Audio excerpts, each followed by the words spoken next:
Bienvenue à ce programme, la minute de l'économie sur CamNews 24. Voici la vitrine. Valoriser les ressources minières et géologiques. Le gouvernement et ses partenaires au développement multiplient les stratégies. C'est le prétexte d'un atelier de formation tenu à Douala. Les travaux ont porté sur la santé, le respect des normes de sécurité de l'environnement et la prévention des conflits dans la pratique des activités artisanales minières. À l'étranger, Turquie, le président turc Recep Tayyip Erdogan a inauguré un troisième pont sur le Bosphore, un ouvrage battant des records. On en saura un peu plus dans ce programme. Voilà, madame, monsieur, pour les grandes articulations de la Minute de l'économie sur CamNews 24. Bienvenue à tous. L'actualité économique, l'essentiel, bienvenue à tous, une fois de plus, valoriser les ressources minières et géologiques. Le gouvernement et ses partenaires au développement multiplient les stratégies. C'est le prétexte d'un atelier de formation de 6 jours tenu à Douala. Les travaux ont porté sur la santé, le respect des normes de sécurité de l'environnement et la prévention des conflits dans la pratique des activités artisanales minières. Adi Poutou, Benoît Normo. Le gouvernement du Cameroun et ses partenaires au développement, notamment le groupe des pays d'Afrique, des Caraïbes et du Pacifique ACP, l'Union européenne et le programme des Nations unies pour le développement multiplient les stratégies en vue de la valorisation des ressources minières et géologiques. C'est dans cette optique que le ministère des Mines, de l'Industrie et du Développement, en partenariat avec l'ACP, l'Union européenne et le PNUD, ont organisé à Douala du 14 au 19 novembre 2016 un atelier de formation des formateurs et acteurs venus des 10 régions du Cameroun sur la santé, le respect des normes de sécurité de l'environnement et la prévention des conflits dans la pratique des activités artisanales minières. On s'est rendu compte que les activités artisanales et minières ont un impact assez important sur l'environnement, mais également sur la santé même des artisans, avec des dépôts parfois de silice dans leurs poumons. Mais également aussi, on a constaté autour des sites d'exploitation artisanale et miniers des conflits qui sont récurrents liés à l'exploitation de ces ressources. Et aussi, on a constaté que les artisans miniers et exploitants évoluaient dans un cadre pas du tout sécuritaire. Ils n'avaient pas de gants, ils n'avaient pas de masques pour se protéger contre la poussière, etc. Donc on s'est dit que c'est assez important déjà de commencer par les acteurs qui encadrent ce secteur. Il était donc question de capaciter ces acteurs, entre autres, sur la chaîne de valeur, l'amélioration des liens économiques, la collecte et la gestion d'informations fiables sur la production artisanale des minéraux du développement cible. La vision ici étant axée sur la révalorisation des minéraux dits négligés, à l'instar du quartzite, du sable, du gravier, du saphir, de l'argile, des pozzolanes et des marbres afin d'en garantir un repositionnement dans le sous-secteur minier du Cameroun. Il s'agit de renforcer les capacités des participants qui sont venus de 8 régions du Cameroun. 8 régions du Cameroun pour venir, n'est-ce pas, avoir des acquis sur les nouvelles méthodes, n'est-ce pas, d'exploitation, n'est-ce pas, qui va permettre, n'est-ce pas, aux acteurs de pouvoir prendre en compte, n'est-ce pas, les aspects environnementaux, les aspects santé, n'est-ce pas, l'aspect genre, n'est-ce pas, l'implication des communautés, tout ceci pour valoriser, n'est-ce pas, les minéraux de développement au Cameroun. Et certains disent à tort que ces minéraux sont des minéraux négligés ou de faible valeur, et pourtant ça génère beaucoup de ressources et crée des emplois. Le Cameroun dispose d'importantes ressources minières et minérales dont l'exploitation judicieuse et la transformation locale sont déterminantes pour la relance de l'économie. Aménagement et développement intégré de la boucle minière du Dia, le comité d'orientation et de supervision était en concertation à Yaoundé au nom du ministre de l'économie, de la planification et de l'aménagement du territoire. C'est le secrétaire général du ministère de l'Habitat et du Développement urbain, Amadou Sardouna, qui a présidé les échanges. Reportage. Créé le 26 décembre 2014 par arrêté du Premier ministre chef du gouvernement, le programme d'aménagement et de développement intégré de la boucle minière du Dia vise principalement l'amélioration des conditions de vie des populations et promeut les échanges transfrontaliers au moyen de l'aménagement et de la construction des infrastructures socio-économiques de base et de développement dans les régions du sud et de l'est Cameroun en lien avec le cadre futur d'exploitation du gisement de fer de Balam et bien d'autres projets miniers structurants, lesquels vont impacter les écosystèmes et les habitudes des populations des communes de Meyomosala, Lomié, Meyomossi et Messamena. Il sera précisément question de mettre en œuvre un programme de désenclavement géographique, assurer le développement économique rural intégré basé sur les potentialités forestières, agro-silvio-pastorales et éco-touristiques.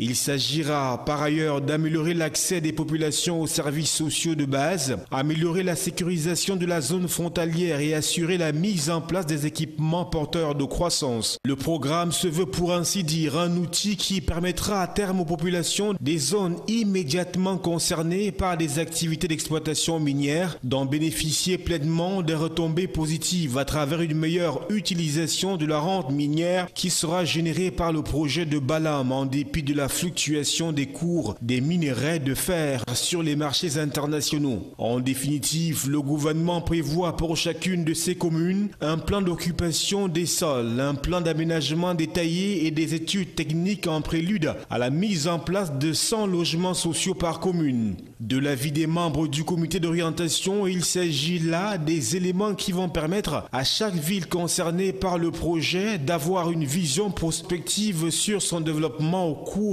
des 15 prochaines années. Tout autre chose à présent, collectivité territoriale décentralisée précisément, dans la région du Nord, les séries d'adoption des comptes administratifs des communes du département de la Benoué sont lancées. Je vous propose un arrêt sur la commune de Gonk. Bourgade est située à une quarantaine de kilomètres de Garoua sur la nationale numéro 1, entre Garoua et Ngaoundéré. C'est la salle des actes de la commune de Gonk, dans le département de la Benoué, qui a accueilli le 15 novembre 2016 les travaux de la session ordinaire consacrée à l'examen et au vote du budget pour l'exercice 2017. En procédant par les lectures des procès-verbaux des derniers conseils consacrés au vote du budget et les rapports des différentes commissions, les 35 conseillers de la commune de Gonk ont levé les quiproquos qui existent entre eux et débattu sur tout ce qui peut contribuer au développement de l'arrondissement, les voies et moyens pour accroître encore plus les recettes et l'amélioration des cadres de vie des populations. Après de longues discussions, le budget de la commune de Gonk pour l'année 2017 a été adopté à l'unanimité. Un budget qui se chiffre en recettes et dépenses à la somme de 671 860 836 francs CFA. On a noté une augmentation de 20 330 600 francs CFA en valeur absolue et 3,2% en valeur relative par rapport à l'exercice précédent. Cette faible amélioration des recettes est due au contexte économique et financier difficile, mais aussi par la prise en compte de subventions issues des reliquats avec le PNDP. Pour ces débats un peu houleux, l'exécutif de la commune de Gonk s'estime heureux d'avoir été à la hauteur. Je voudrais vous dire que moi je suis un homme heureux. Heureux pourquoi? Parce que le budget a toujours été approuvé, a été voté à 100%. Vous voyez, tout ce qui nous divise, on le met à côté quand il faut se réunir autour de l'essentiel. Je vous ai toujours dit que ce qui nous unit est beaucoup plus grand que ce qui nous divise. Donc moi je suis un homme heureux à la sortie, à l'issue de ce conseil. Et je vous prends à témoin, je n'ai esquivé aucune question. J'ai répondu à toutes les questions, même les plus insensées.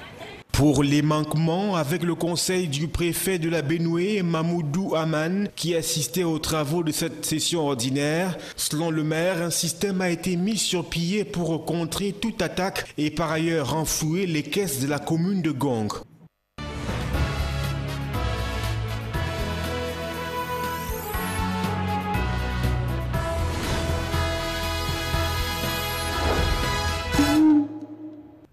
À l'étranger, à présent, intéressons-nous au rôle de cette grande institution bancaire qu'est la Banque centrale européenne. Son président Mario Draghi vient de rassurer sur sa volonté de faire plus si besoin pour stimuler l'économie de la zone euro après des rumeurs mal prises par le marché affirmant qu'il pensait durcir sa politique ultra accommodante. Quel est le rôle de la Banque centrale européenne? Esquisse de réponse dans ce sujet. La Banque centrale européenne a été créée en 1998 pour gérer la politique monétaire de la zone euro. Elle est aujourd'hui présidée par l'Italien Mario Draghi.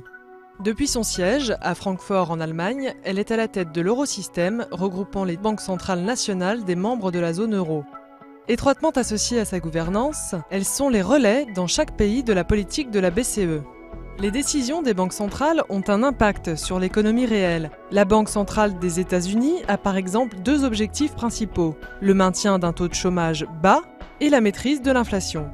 La BCE, en revanche, privilégie la stabilité des prix. Elle cherche avant tout à maintenir l'inflation dans la zone euro autour de 2%. Quels instruments met-elle en œuvre pour atteindre son objectif?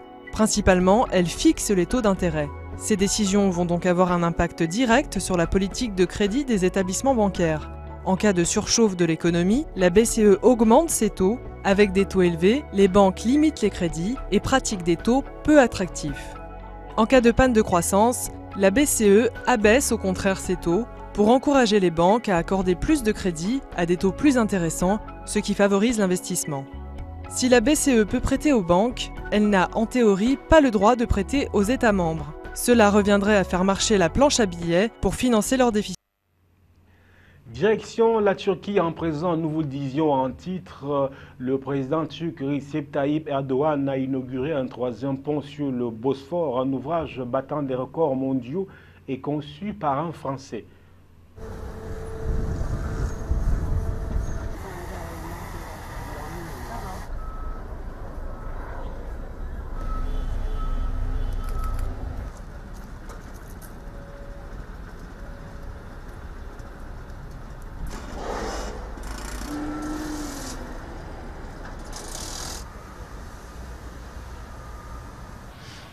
Burası yaklaşık İstanbul'un %30 yükünü alacak ki diğer iki köprünün de trafik yükü hafifleyecek ve insanların erişimi, ulaşımı çok daha kolaylaşacak. Ağır vasıta trafiğinin şehir merkezinden çıkarılması anlamında Yavuz Sultan Selim Köprüsü çok önemli. Çünkü ağır vasıta trafiğinin tamamını Yavuz Sultan Selim Köprüsü'ne vereceğiz.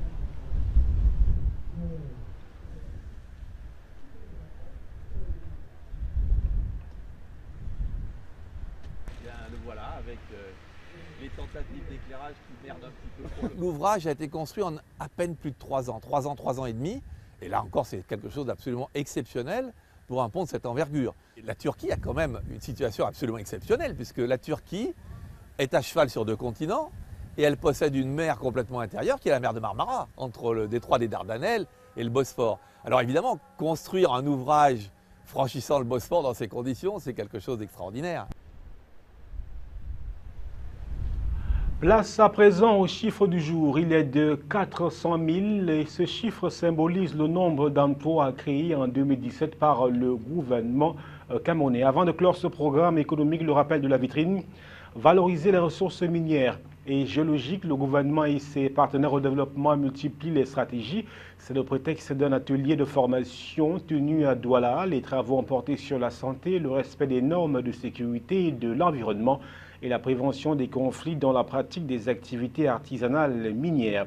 À l'étranger, Turquie, le président turc Recep Tayyip Erdogan a inauguré un troisième pont sur le Bosphore, un ouvrage battant des records mondiaux. On en a compris un tout petit peu dans ce programme. C'était la Minute de l'économie réalisée par Yves-Ansem Tadioufo et Mohamedou Bachirou.